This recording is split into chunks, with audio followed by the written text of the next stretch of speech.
The young and the restless spoilers in Genoa City, the summer sun beamed with deceptive warmth as the mothers of this town went about their days, blissfully unaware that their children's world had already crumbled to ashes an ocean away. The illusion of normalcy was powerful: coffee dates, business meetings, brief smiles exchanged on the streets, but none of it could shield them from the dark storm already unleashed in Nice. The tragedy was not just unspeakable, it was unimaginable. At first, Nate thought he could carry the weight of the secret alone, that he could absorb the grief like a sponge and bury it beneath medical rationality and professionalism. But some truths were too monstrous to stay hidden. And when he called Amy, his voice broke before he even finished the first sentence. He had rehearsed a dozen ways to say it, tried to soften the blow, delay the pain, even considered lying. But nothing in his arsenal could prepare him for the sound of Amy's voice cracking into sobs on the other end of the line. Damian was dead. Murdered in Nice. Nate's words fell like lead, and when silence answered him, it was only broken by a guttural scream, a mother's scream, that forced him to sit down, hand trembling. Amy refused to believe him at first, begging him to clarify, to explain, to offer some impossible alternative. But there was none. Nate cried too. His voice, usually calm and commanding, shook like dry leaves in a storm. He had failed. Failed to protect Damian, his friend, his brother-in-arms, the man he had promised to guide through the darkest valleys. And now it was too late.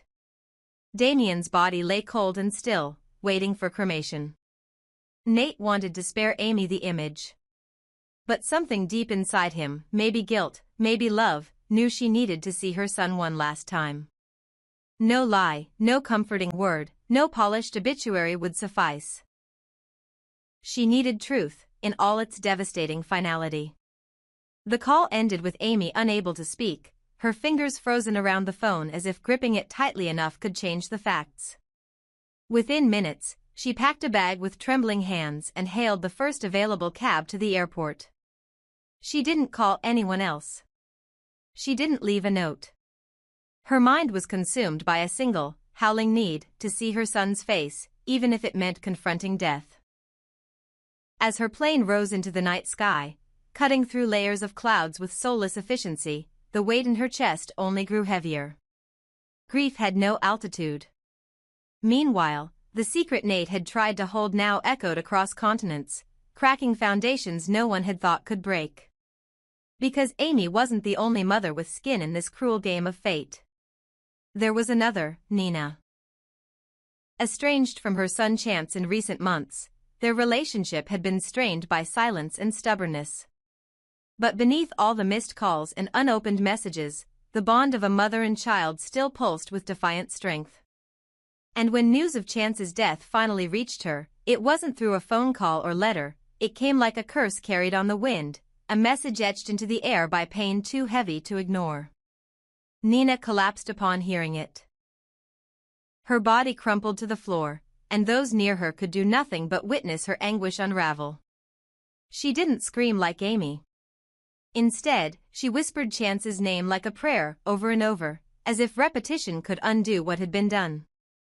Her eyes stared blankly into the distance, and for hours, she sat unmoving, paralyzed by a grief too profound for movement or thought. How had it come to this? A boy she had raised with hope, love, and fierce protection, gone, just like that. No final goodbye, no warm hug to send him off. Just silence. Forever silence. And just like Amy, Nina could not remain still for long. She, too, began to move, not with the frantic urgency of a panicked mother, but with the cold purpose of someone who had been broken and needed to see the body to believe the death. She booked a ticket to Nice. She did not cry again during the flight. She couldn't. Her tears had dried into salt crusts on her cheeks, remnants of a storm that had already passed but left the wreckage in place. In Nice, the atmosphere was eerily serene. Tourists basked under the French sun, laughter echoed from beachside cafes, and the Mediterranean sparkled with the indifference of nature. But within the cool walls of the morgue, time stood still. Damian's body rested behind a sealed door, his name scrawled across a tag, lifeless, simple, obscene in its finality.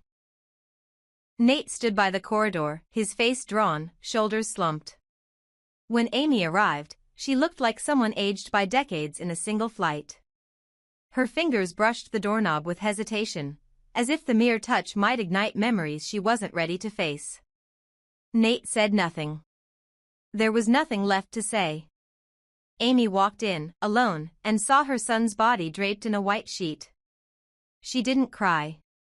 She walked slowly to him, sat beside the cold table, and placed her hand over his.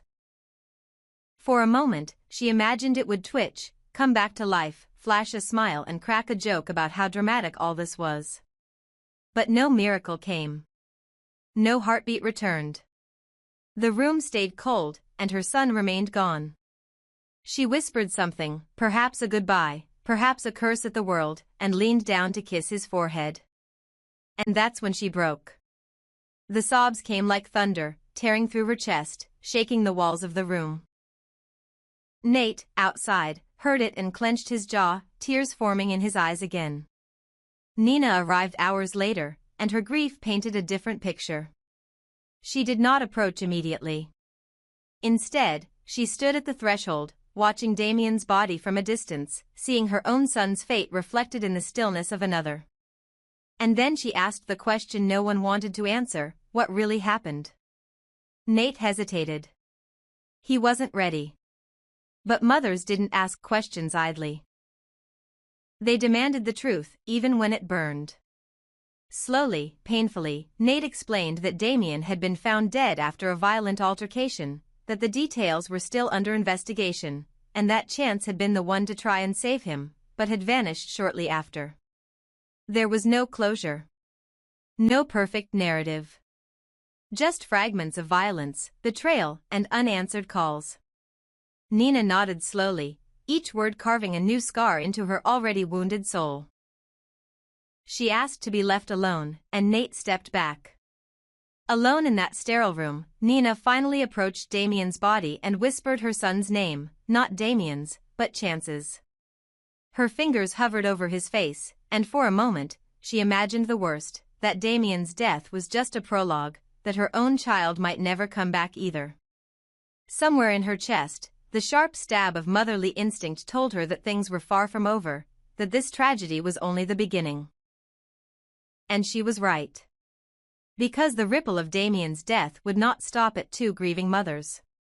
It would stretch across Genoa City like a shadow, pulling secrets from the past, exposing lies buried deep, and forcing every character into the uncomfortable light of truth. For Amy and Nina, the journey had just begun. Their grief was only the first layer of the horror to come. As they stood beside the same cold table, two strangers bound by motherhood and sorrow, their eyes locked for a fleeting moment.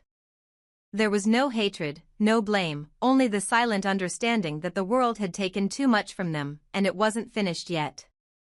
In Genoa, the sun still shined, but the warmth no longer reached the core. A storm had begun in Nice, and its winds were coming fast.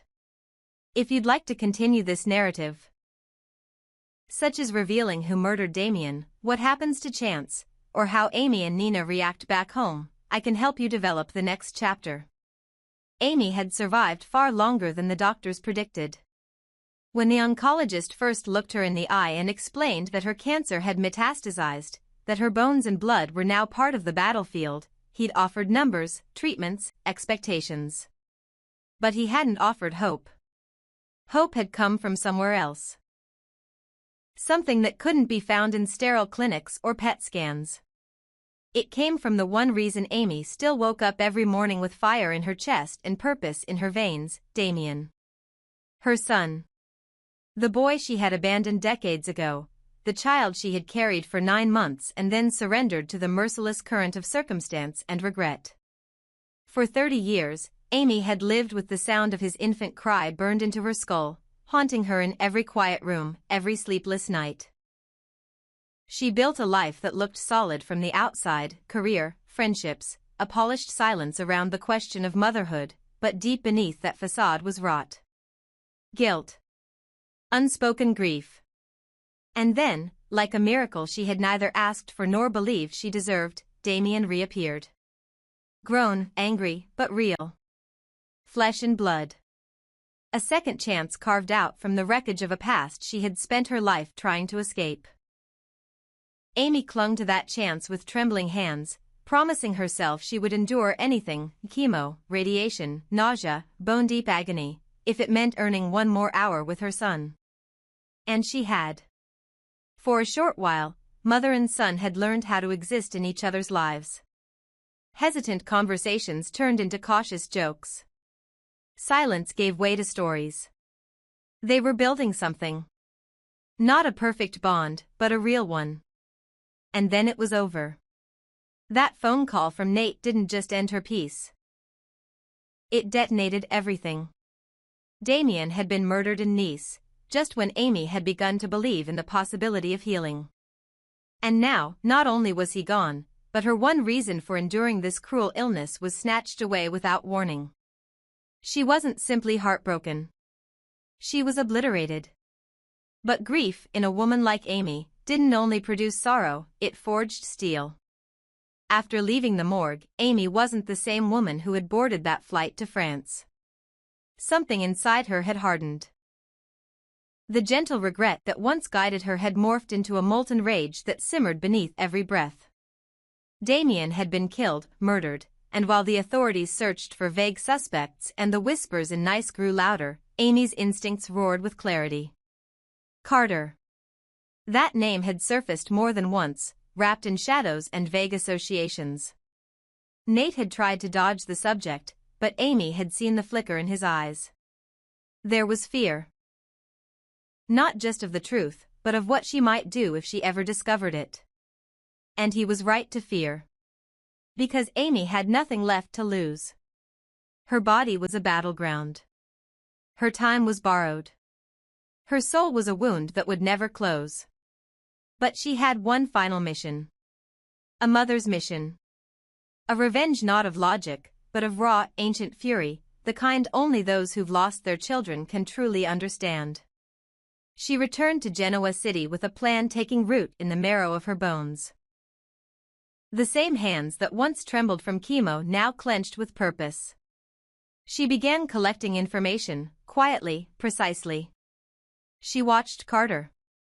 Followed his patterns. Tracked his movements like a lioness stalking prey. No detail was too small, no rumor too implausible. Beneath her grief was a terrifying calm, the eye of a storm that had not yet arrived, but would.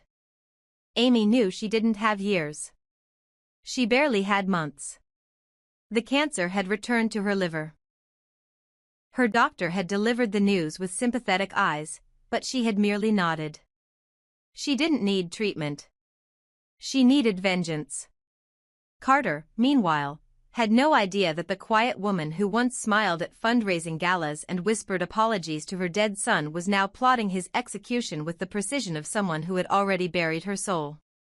He laughed, he drank, he spun new lies. But death was already watching him through Amy's eyes. There were moments when she could feel Damian's presence, like the echo of his breath in the corners of her mind.